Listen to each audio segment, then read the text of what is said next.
Good evening, everyone. Thank you so much for joining us. It is 6 o'clock sharp, and I'd like to go ahead and get us started this evening. Thank you, attendees, for joining us for this conversation around Greeley's water future. My name is Kelly Johnson. I am the Director of Communication and Engagement for the City of Greeley. And tonight I'll just be serving as your moderator for tonight's session. We're grateful that you all could choose to join us tonight for just some brief information. Really quick, I just want to make sure everybody understands the format for tonight. So we will be going through a brief presentation here momentarily, and then we will open up the session for some Q&A. And the way that we'll be doing that is by using the chat feature of tonight's software, our Zoom software. If you don't see that option, you can hover over the top or bottom of your screen until you see a thought bubble or 3 dots. You'll select your chat window. That will open up and you are able to send in a chat question. At any point during tonight's presentation, I encourage you to send in a question. I will read those aloud in the order in which they come in when we get to the portion of our Q&A session. We are recording tonight's webinar, and by reading the questions aloud, I can capture that on our recording. And then following tonight's event, we will post the recorded session on the City of Greeley's website, greeleygov.com/Terry Ranch. And we should have that up within about 48 hours. So again, thank you all for joining us.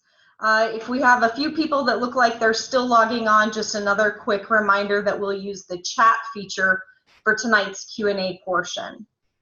Thanks again for joining us. And with that, I'd like to do a quick introduction of Sean Chambers.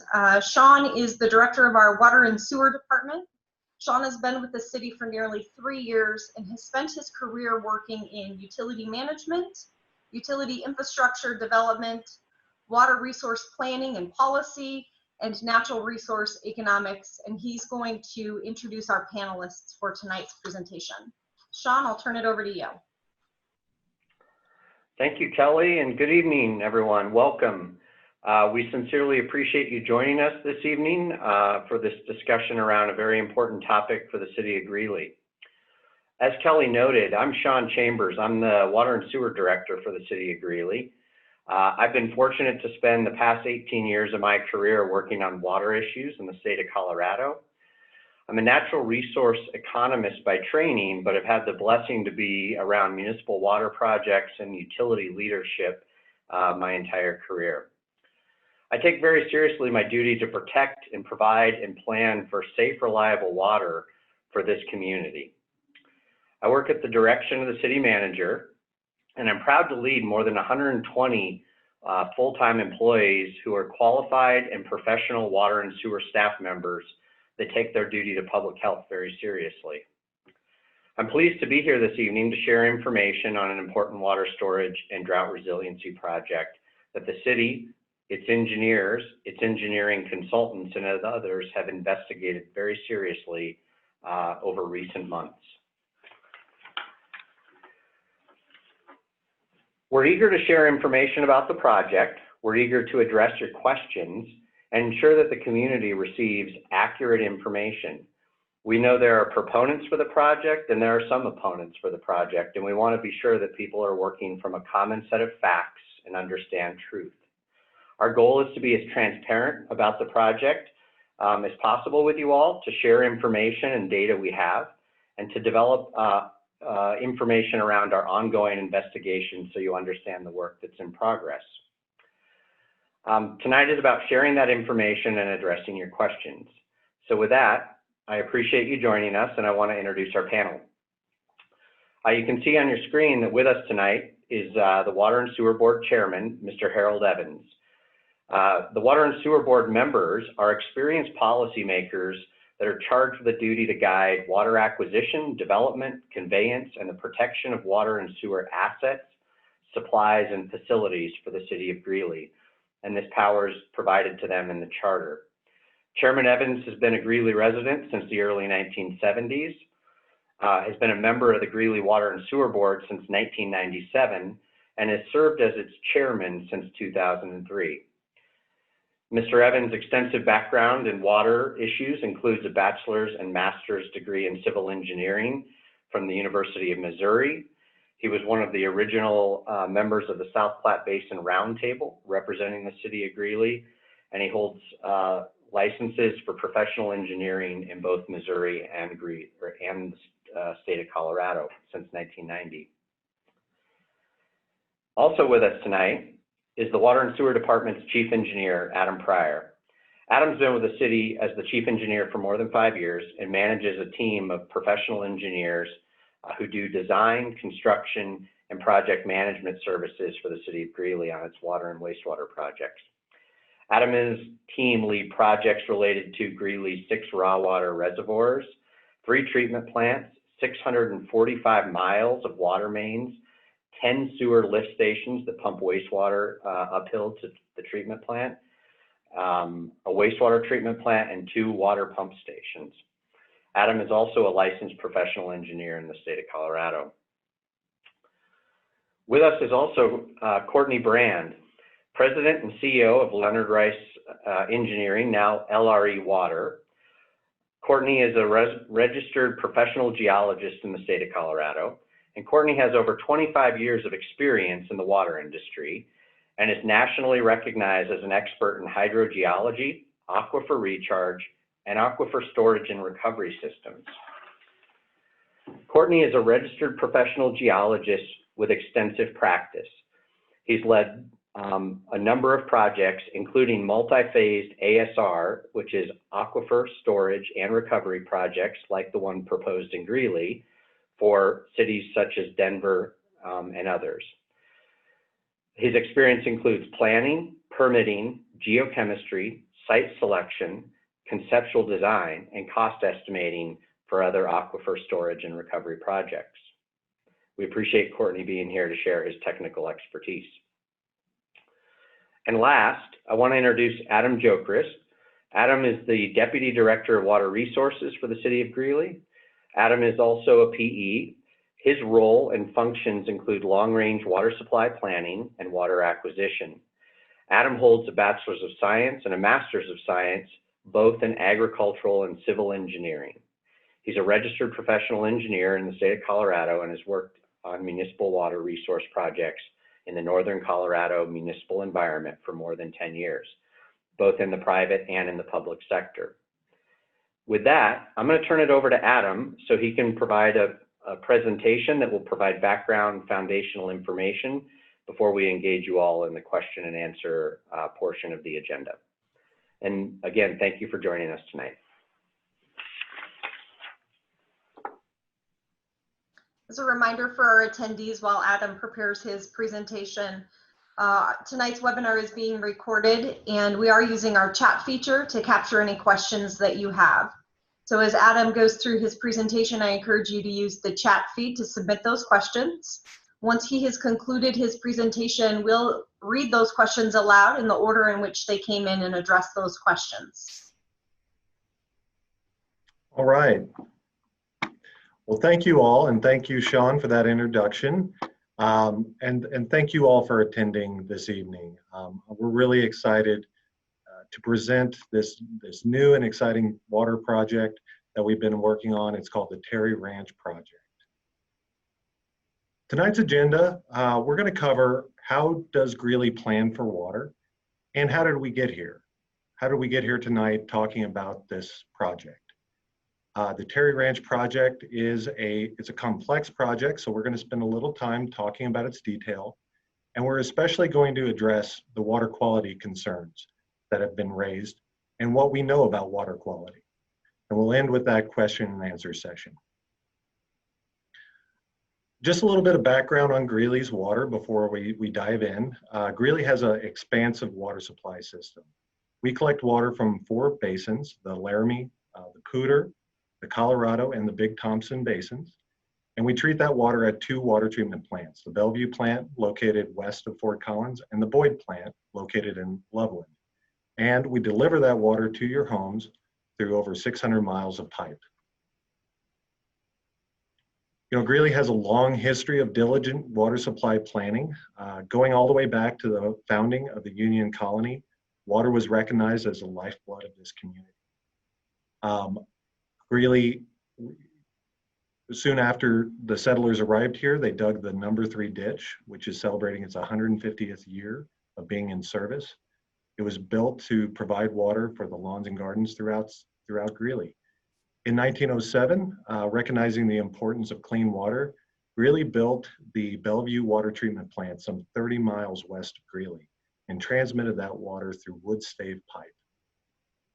This is a picture of an advertisement in a paper from 1941, and it really sums up Greeley's viewpoint, its current viewpoint, its past viewpoint on water supply planning. And it says, "Look ahead and plan for others as others have planned for you." So we're looking ahead, and we're looking ahead 50 years. Greeley is growing. I think that's obvious to everybody. The state demographer projects that Greeley will double in population by 2050. And we expect by 2065, which is our planning horizon, to be over 260,000 people. While we have plenty of water now and in the near future, we needed more to be able to supply these new residents. So how do we do that? We have a 4-point plan to guide our future. And the first is to acquire new water supplies, which we are and do every year. We have a robust conservation program, and we want to enhance that in the years moving forward. We're going to continue our investments in our infrastructure and all those pipes, water treatment plants, and so forth we just talked about. And we want to expand our water storage. And that water storage is really the focus of tonight. So what do we mean when we say storage? Storage is a place that we can store water when we have plenty, to be able to be used when we don't have enough. So in a wet year, we would store water in our bank account, and in a dry year, we draw from that bank account. And storage can mean above ground reservoirs. We store water in former gravel pits that have been mined out, and we can store water below ground in aquifers. We're going to use that term a lot tonight, aquifers. And what that means is a rock formation. Typically, it has sand and gravel that has pore space or empty space where we can store water. Greeley has several ongoing water storage projects. The Milton Seaman project has been ongoing for 15 years to enlarge Milton Seaman. The Windy Gap project, which is a new reservoir west of west of Carter Lake. And then gravel pits in both Fort Collins and Greeley, the overland trails and the Poudre Ponds gravel pits. It's important to understand the Milton Seaman enlargement project in order to understand how we arrived at the Terry Ranch project. So I'm going to spend a little time talking about the Milton Seaman enlargement project. Milton Seaman Reservoir is an existing reservoir. It's located northwest of Fort Collins on the North Fork of the Poudre River. And Greeley's proposal is to enlarge that reservoir from about 5,000 acre feet to over 50,000 acre feet. By acre foot, picture a football field filled 1 foot deep. That's about an acre foot, and it supplies in Greeley between 2 and 3 single-family homes. Milton Seaman enlargement has been in the works for decades. In 2003, it was identified through planning as a preferred project, and in 2006, Greeley began the permitting process. In order to enlarge a reservoir, especially one that's located on channel, meaning in the dam a river, we require an extensive list of permits from the federal government, from the state government, from county governments. All of those permits require that we identify and mitigate the environmental impacts. For example, if we were to inundate through the new reservoir, an acre of wetlands, we'd have to replace that elsewhere. Greeley has really been diligently working on this permitting process for 15 years, and we've spent $19 million doing that. We've been laser focused on trying to get that permit. However, there are complications. The enlarged Milton Seaman would impact and inundate wetlands, stream channel, and critical habitat for an endangered species or a threatened species. It would also inundate land owned by the Forest Service, State of Colorado, Larimer County, and the City of Fort Collins. In particular, the inundation of some of the local lands will make it very difficult, we think, to get Larimer County permits. And that's shown on these pictures on the left here. This is a view from Gateway Park at the confluence of the North Fork and main stem of the Poudre. and it shows what the dam would look like from that park. All of these impacts and complications make it uncertain whether Greeley would ultimately receive the necessary permits to enlarge Milton Seaman Reservoir. In addition, the costs of Milton Seaman have gone up, as is very common with large construction projects. In 2003, when we started this process, it was estimated the project would cost about $100 million. But in the 18 years since then, that cost has risen between $500 million and $1 billion. That's a result of more detailed design and just natural cost inflation. This kind of cost, up to $1 billion, would dramatically increase water rates for our customers. So naturally, the Water and Sewer Board asked us to look at alternatives. We, through the permitting process, already were looking at alternatives. All permitting processes require that we look at alternatives, different storage locations with fewer environmental impacts. And we looked at well over 100 of those through the permitting process. In 2018, the Water and Sewer Board directed staff to look at options that wouldn't require such onerous permitting and that could be achieved with lower cost. And this is the process that led us to Terry Ranch. So what is Terry Ranch? Well, first I want to describe what the Terry Ranch surface property looks like. Terry Ranch is located in northwest Weld County. It's entirely in, what we're talking about is entirely in Colorado. If you've driven up I-25 towards Cheyenne, it's the ranch off to your west with silhouettes of buffalo and camel, if anybody knows where that is. We're not interested in the actual ranch. We're interested in the water under the ranch. Under the ranch is a non-tributary aquifer. Describe what an aquifer is. It's a layer of rock that can hold water. And non-tributary means the water in that rock is not connected to surface lakes, streams. It's a pocket of water that is unconnected sitting underground. The aquifer at Terry Ranch is about 200 to 1,300 feet deep, give or take.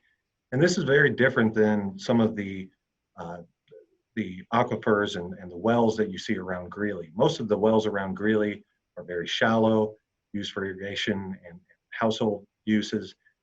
They're tributary, meaning they're filled by streams and reservoirs. Terry Ranch comes with 1.2 million acre feet of water. Just for reference, Greeley on average today uses about 25,000 acre feet per year. So we're talking a lot of water. That water has been, it's called decreed, and meaning the state has issued a private property right. That right is perpetual and can be transferred.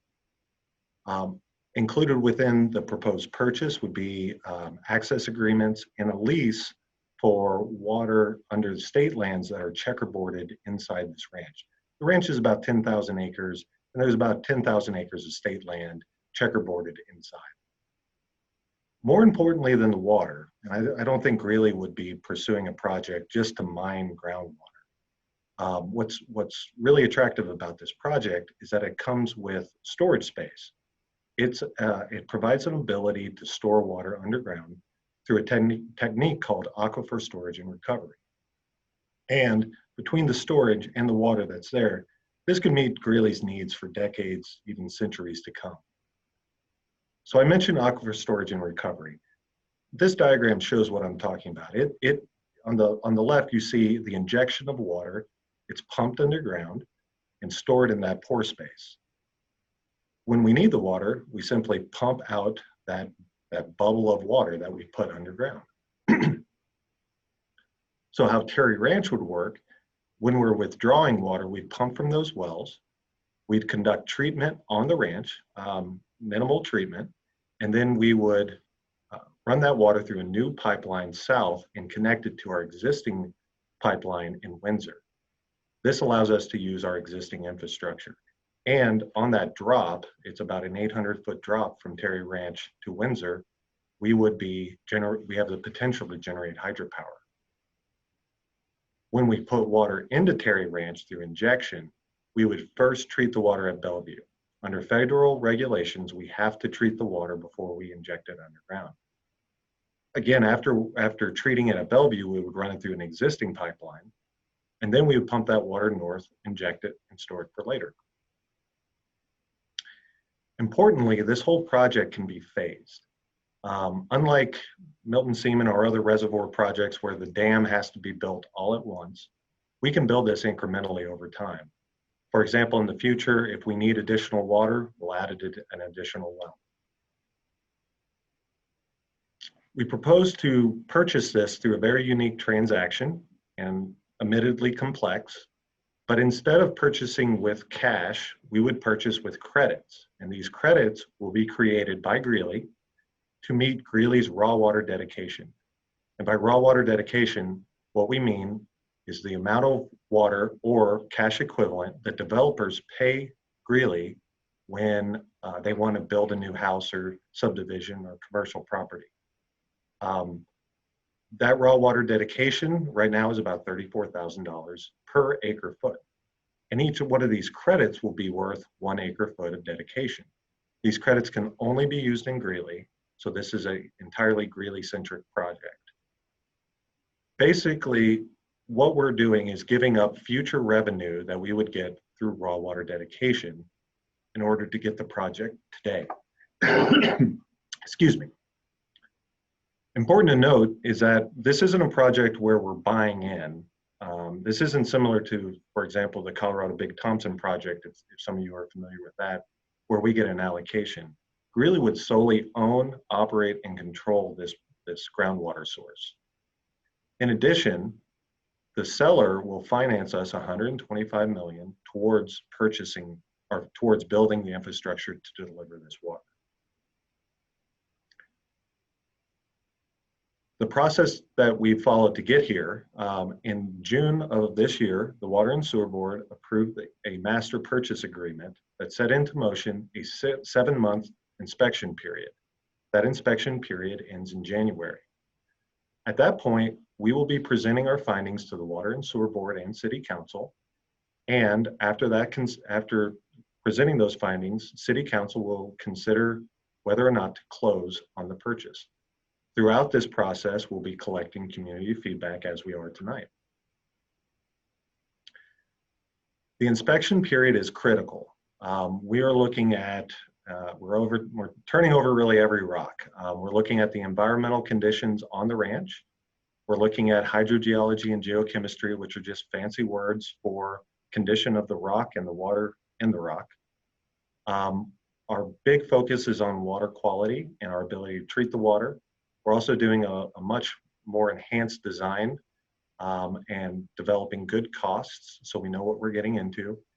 And importantly, we have consultants like Courtney who are doing all these studies, but everything they do will be reviewed by national experts to make sure we're looking at everything the right way. Water quality is obviously a concern, and so we want to spend a little time on that. We've collected groundwater from 5 existing wells that were drilled in 2019. We sampled those last year and again this year. And we drilled 2 new wells, so 7 wells. And out of those 7 wells, we have 5,000 data points. And we're continuing to collect data. We analyzed the water samples for over 575 parameters. So this data is extensive. Our findings to date is overall the water quality is pretty excellent. It is good tasting. It has low quantities of constituents that are very common and can make groundwater development difficult.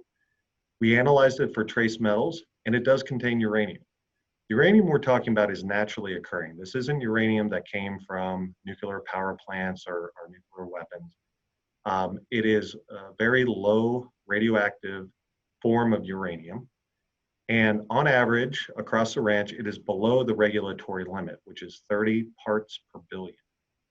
Only one of the wells had a uranium limit that was above the regulatory limit. But we're not concerned about the uranium limit. We are treating to remove the uranium. Uranium can be treated. It's very common. There are proven technologies, multiple proven technologies to remove uranium. And in fact, our current water source, the Poudre River contains uranium, and we already treat it. We know we can remove the uranium. So in addition to the studies we've done so far, here are some of the other ones that are ongoing. We're running a pilot treatment test to test and prove that we can remove the uranium. We have some of the early, well, we have data thus far that has shown we've removed all the uranium. We're also going to do a pilot injection test where we actually inject water underground, let it sit there, take it back out and test it to see if the water quality changes after we put it underground. We're going to confirm that there's no reaction in our distribution system. This is the case of what happened in Flint, Michigan, where new water was put through the pipes, and because of the different chemistry, lead leached out of the water pipes and contaminated the system. We are doing an extensive amount of tests to make sure that doesn't happen. We're doing mixing tests, we're doing geochemical or chemical models, and bench tests. We are also going to have, like we said, all of our results peer reviewed to make sure we didn't miss anything. So, bottom line, why are we pursuing Terry Ranch? Well, compared to all other options, it is more certain. We can buy this and start building it immediately. It's lower cost. It is affordable. It has fewer environmental impacts, and as a result, fewer permits. We don't have to go through a multi-million-dollar permitting process with an uncertain outcome. It can be built in phases, and that's really important to us because that means we can build this as we have money and we don't have to dramatically raise rates in the near term. The purchase structure, by issuing credits, reduces our risk and transfers some of that risk to the seller. It also secures third-party funding, again, lowering our water rates. It diversifies Greeley's water sources. So we'll have a conjunctive system, meaning we'll have both surface water and groundwater supplying the city if we need it. Important to note, Greeley is developing this water source really as a drought supply. So it's not going to be like our current treatment plants where we run it 24/7. We'll need to tap into this whenever we have a drought. And that's great because groundwater is not affected by drought. It's also not affected by watershed disruptions like we're seeing with the current fire. Also, based on what we know so far, and after treatment, the water quality will be excellent. And for these reasons, that's why we're pursuing Terry Ranch. So happy to take your questions. Please send them in, and look forward to talking with you more.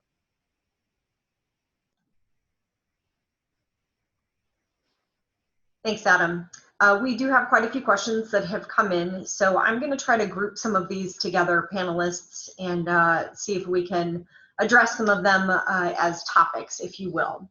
So the first question that's coming in is specifically about the uranium. So there's multiple pieces of the question here. First of all, if you can address what the current amount of uranium is at Terry Ranch, exactly how will the uranium be removed, and will there be an impact on the water quality, the taste of that water? Sure, I can address that. So the uranium concentrations that have been tested, and again, we have thousands of these samples, range from maybe 10 parts per billion up to low 40 parts per billion. That is a range that is easily treatable. And you know, we're in the business of treating water, and we do a good job at it. We've won national awards for the quality of our water through treatment. And we are certain that the technology exists, and we're actually testing it right now on the ranch, that we can remove this uranium. And we're committed that when the water arrives at your house, it will not have detectable uranium in it, just like what we do today. Regarding taste, Greeley has some of the best tasting water in the country. We won an award in 2017 for the best tasting water in the country. And we achieved this despite having at times some relatively poor supply. Boyd Lake is one of our supplies. It can grow algae, and algae often produces byproducts that aren't very tasty. They taste like dirt. We treat that, and we know how to treat that. The Terry Ranch water, I think everybody on the panel has drank it and can attest that it tastes good, but that's not scientific. Instead, we've done a variety of chemical analyses that shows the water has the right makeup to be excellent tasting. I should also mention that the quality of this groundwater will be stable over time, unlike surface water, which algae grows in the summer and goes away in the winter. Lakes turn over. This is an advantage to us, so we can have a constant source of high quality water when we want to draw from it. Just a follow up to that, Adam, if you or someone else on the panel could address the how is that uranium removed? Sure. We will be running it through a system called ion exchange, and this is a media that binds to the uranium and takes it out. This media over time collects the uranium, and that uranium media is then disposed at a facility that's certified to take it. We have worked with vendors and contractors and know that there's at least 4 contractors that will do this, and we know that the system we will run will be adequate and will be maintainable to achieve non-detectable uranium.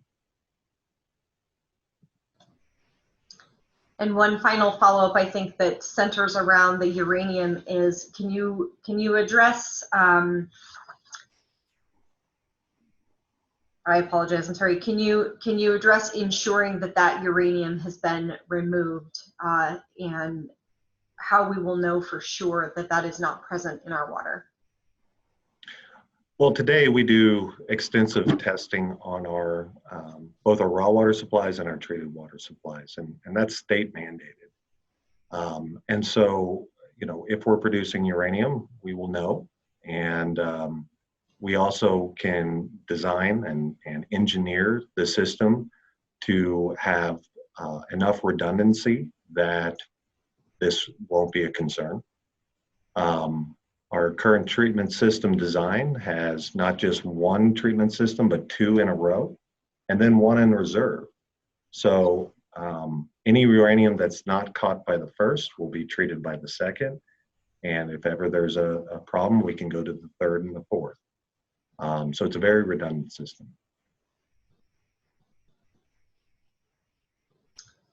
When will diligence be completed and presented to council for public input and vote? Diligence will be finalized in January.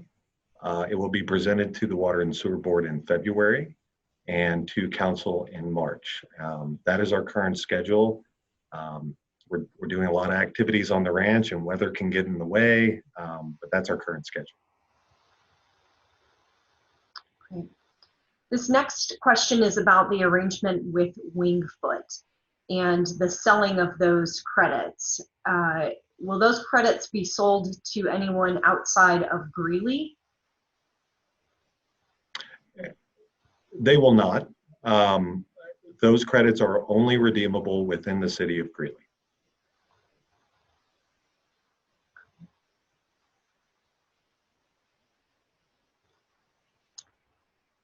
The next question is related to Terry Ranch.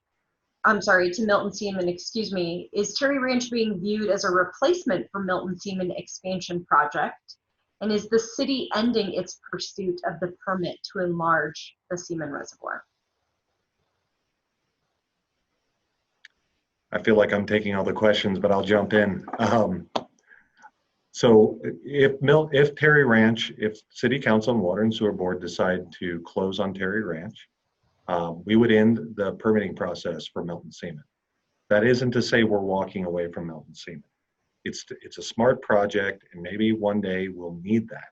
And so we're not completely abandoning it. In the future, it could be revived. And if Terry Ranch, if we find something we don't like and decide not to close on it, we would immediately re-engage and continue permitting for Milton Seaman.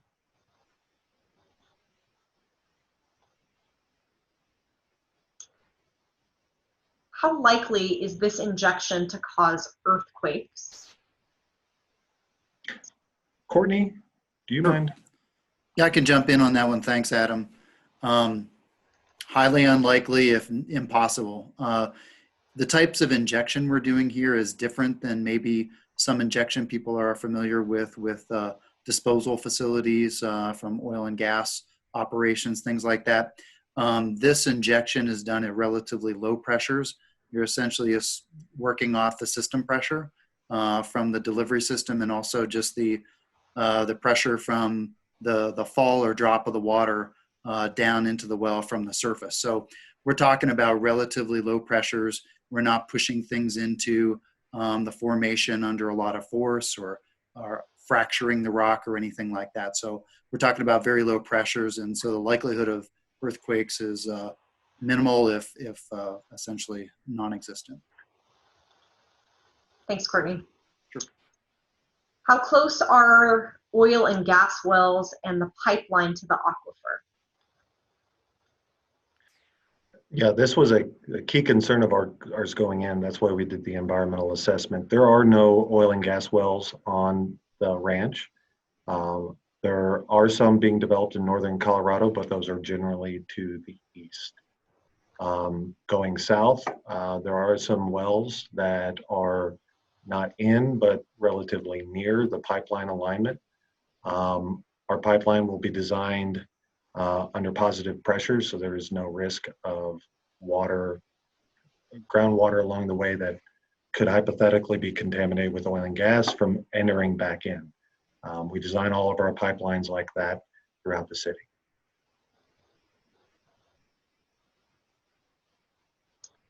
Adam, in your presentation, you mentioned that Greeley treats its water as we would treat this water to remove the uranium, but aren't there other things that we're treating as well, even the pure Rocky Mountain water that we're treating? Yeah, and I should clarify, this treatment system that we're proposing at Terry Ranch would be different than our current system. Our current system is a much bigger and more complex system where we drop out all the sediment and add variety of chemicals to take out the constituents. And it treats for a wide variety of constituents, not just uranium. The treatment system we're proposing at Terry Ranch is specific for uranium. And that's because there aren't the other chemicals of concern that we find in surface water.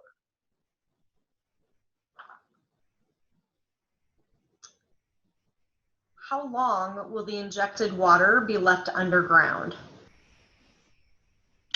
Really until we need it. We have the opportunity to inject water during wet periods, and only when we need it, when our other surface water supplies run out, will we take it out. So I wish I had a crystal ball, but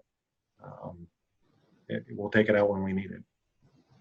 Sure, and I was just going to add to that is that based on the state regulations, I mean, you can store it in perpetuity. There's no time limitation that essentially forces you to recover it at a certain period of time. There have been some claims made that Greeley is doing Terry Ranch to support Thornton. Is that true? Harold, you're on mute. I was too interested in listening to the answers. Let me answer that. The answer is no. Greeley has no plans to supply water to Thornton. The focus of our water and sewer board is solely on supplying water to the citizens of Greeley. The Terry Ranch project is a water storage project that also has the capability of providing some supplemental water supply to us, as Adam has outlined. This is not a project that will benefit Thornton in any way, shape, or form. That is totally false.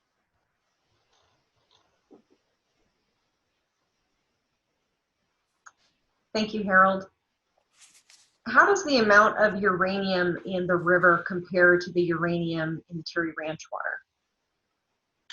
It's less. In the Pua River, I believe the concentrations are up to around 2 or 3 parts per billion. And again, Terry Ranch, it's higher. It's 10 to a little over 40 parts per billion. But in both cases, we will be treating it to a level that we can't even detect. I think that's a nice segue, but I do want to make sure that I ask the question that came in along the lines of uranium, Adam. So you stated that the water will not have detectable uranium in the water after it's treated. Will it still have uranium in it? And then how much uranium in water is acceptable for people to drink? So we only know how much chemical is left by the accuracy and the resolution of the tests we can send in. The minimum detection level for uranium is 0.2 parts per billion.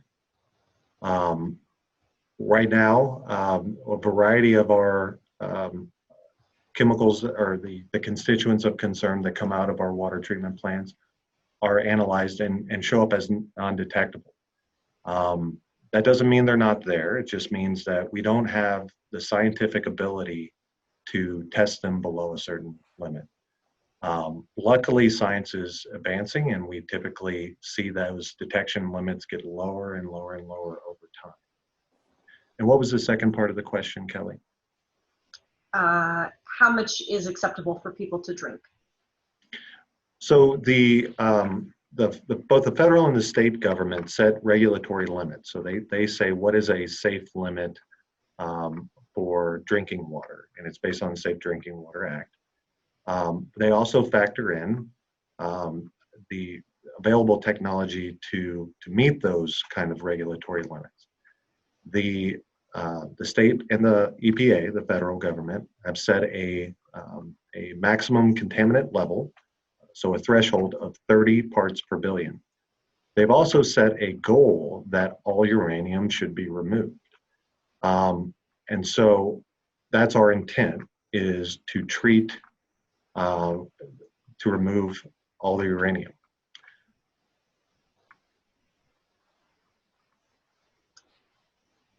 Can you talk a little bit, this next question is really getting at the difference for our above ground water and this Terry Ranch proposed project. So how much water is lost to evaporation in an open air reservoir? And do we save money by storing underground because it won't evaporate? Adam, let me answer that one. The estimates on an enlarged Milton Seaman reservoir is that the evaporative losses out of the reservoir will be about 1,500 acre feet per year. In Weld County and Larimer County, our evaporation losses are about 44 inches per year. That's 1,500 acre feet of evaporative loss that we would lose off an enlarged Seaman reservoir would supply 3,200 new homes with that amount of water. With the Terry Ranch being an underground storage vessel, there will be no evaporative losses with it. So that's one of the attractions to any underground storage project, is you do not have any evaporative losses.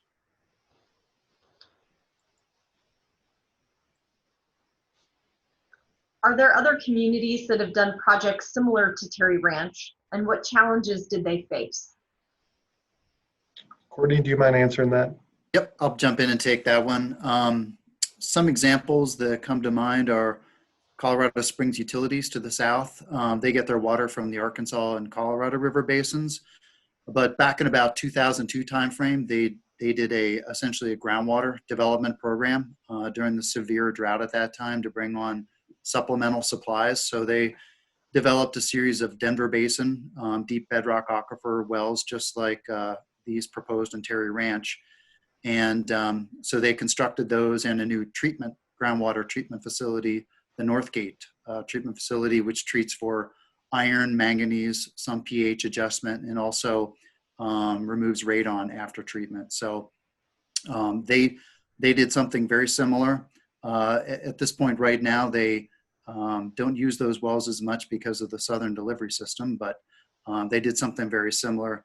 I think one of the challenges, because I actually used to work at Colorado Springs Utilities, one of the challenges there for a surface water utility is making sure that you have the staff that are trained and comfortable to operate well systems, because they're different than surface water systems. So that's one of the challenges. Another example that comes to mind is City of Phoenix, very, fifth largest municipality in the country or metro area.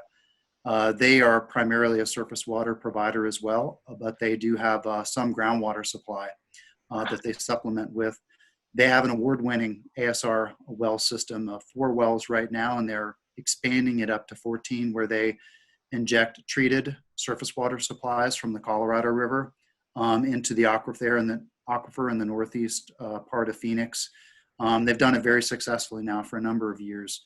They learned a lot from it as well. Some of the challenges that they've faced that can be implemented for these sort of projects is it's important to minimize particulate matter that goes into the wells to avoid clogging. System automation is good to ease operations, particularly since they're remote. Some of the well design, material selection process to achieve efficiency, and also just managing and operating the systems well, maintaining them to maximize utilization. But I can think of many other examples but those are just a couple that come to mind, both close to Greeley as well as to the southwest. But I can come up with more examples if you'd like. Thanks, Courtney. Sure. The next couple of questions are going to get at cost. So specifically, isn't the cost of ion exchange waste expensive to remove and or store? In addition, what's the cost of this project compared to others? I can address the treatment cost. The cost of removing ion, of treating and removing, is about 50 cents per 1,000 gallons. For reference, the City of Greeley water rates are somewhere around $5 per 1,000 gallons. The treatment cost of this system is going to be comparable to our existing plants, specifically the Boyd plant. There will be additional costs from operating all the wells. It takes electricity, and that's something we're working through on the conceptual design. The capital costs are going to be somewhere half or even less than what we were projecting for Milton Seaman. Again, we are progressing on the design and revising those costs, and those will be made available in a final form when we present findings to council. But I can say with certainty that this is the least, the cheapest alternative that we've looked at. In particular, the $125 million in financing from the seller lower the cost to Greeley as well. Could this water be used for non-potable uses and avoid treatment? Wouldn't that lower the cost? It absolutely could. It was not going to be plumbed in such a way to make sense to be used for non-potable. Greeley has a strong portfolio of water that can be used for non-potable. In particular, we reuse our wastewater effluent, not directly.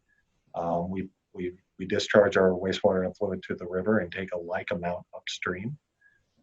Any of the water we treat from Terry Ranch is reusable, and we'll be able to reuse the effluent.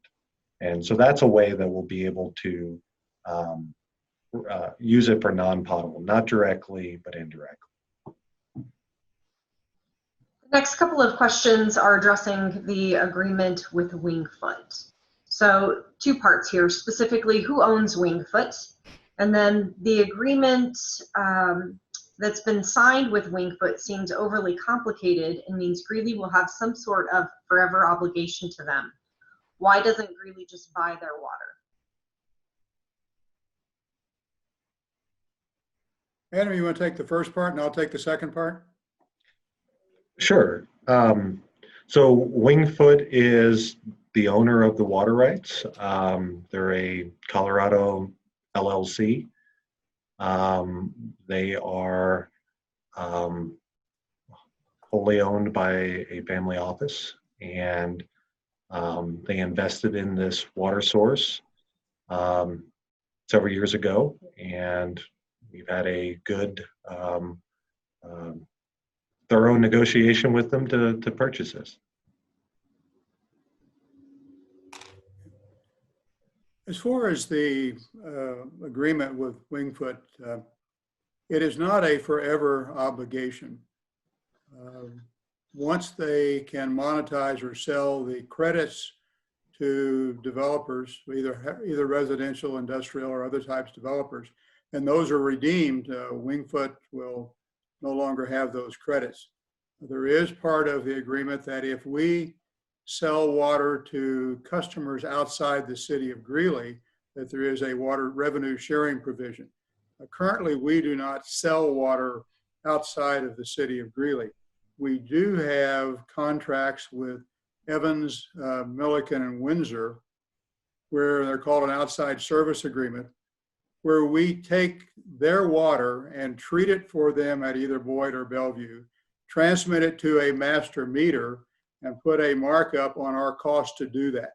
So if you hear that Greeley provides water to some of our neighbors, we do, but we're a wholesaler using our treatment capacity to treat their water. There's also been a question of why don't we just buy this water from Wingfoot? The answer there is very simple. It's simply the cost to do it.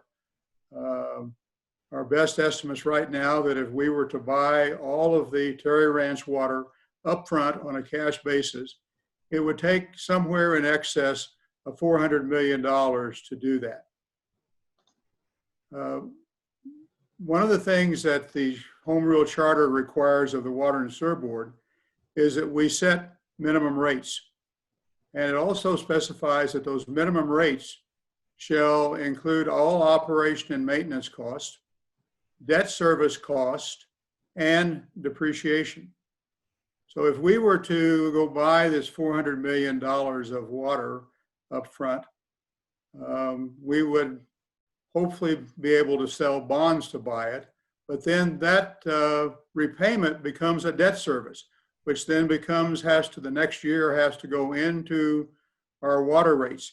Our best estimate at this time is that if we were to acquire that water up front, we would over a 4-year time period have to raise the water rates of our customers by 2.5 times. We don't think that's a financially viable alternative to go to our customers and say, we're going to raise your rates by 2.5 times when we have another option to acquire that water. There's also questions as to whether we would actually even be able, with our bond rating agencies, to be able to qualify to sell $400 million worth of bonds up front. So it's really the cost of water, and we have an alternative purchase option, which we think is in the best financial interest of our citizens. Thanks, Harold. I'm going to ask a quick follow-up on that, and perhaps I just didn't hear it, but that follow-up question is, given the relationship and the potential agreement with Wingfoot, could Wingfoot raise the prices? No, they cannot.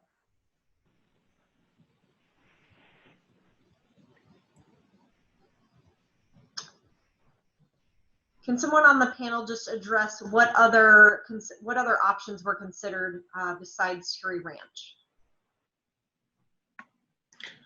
Sure. As I mentioned, we looked at well over 100 alternatives.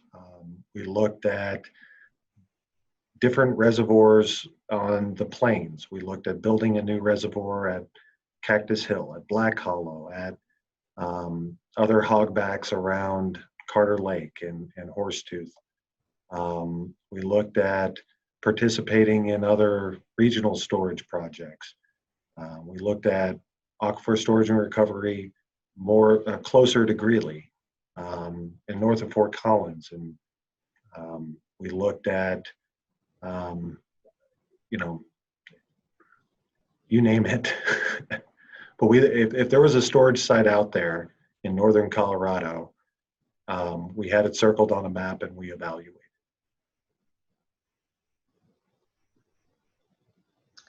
We're going to circle back around to Wingfoot real quick, and I am noting the time, so we'll get through just as many of the questions that we have remaining as we can. Going back to the arrangement with Wingfoot, what's their motivation for finalizing this deal? Well, I don't want to speak for Wingfoot, but I would say that the way they are receiving money through this project is by selling credits to our development community. So when a developer wants to build a subdivision in Greeley, they have several options. They can turn in water rights that were used historically on that land. Those lands are in limited supply. There aren't very many lands that still have water on them. They can pay our cash in lieu, which is $34,000 an acre foot, or under this agreement, they could also provide credits. Those credits presumably will be sold to developers at a rate that's cheaper than our cash in lieu. Doesn't make sense for a developer to pay more for a credit than they could pay to Greeley directly. And so how Wingfoot makes their money is by selling these credits to folks who want to build in Greeley. Related, go ahead. I just might add that as a result of developers being able to buy water at a cheaper rate, it's our estimate that this will bring down the cost of construction, and hopefully that will be passed along to more affordable housing. I'm going to do two quick questions here.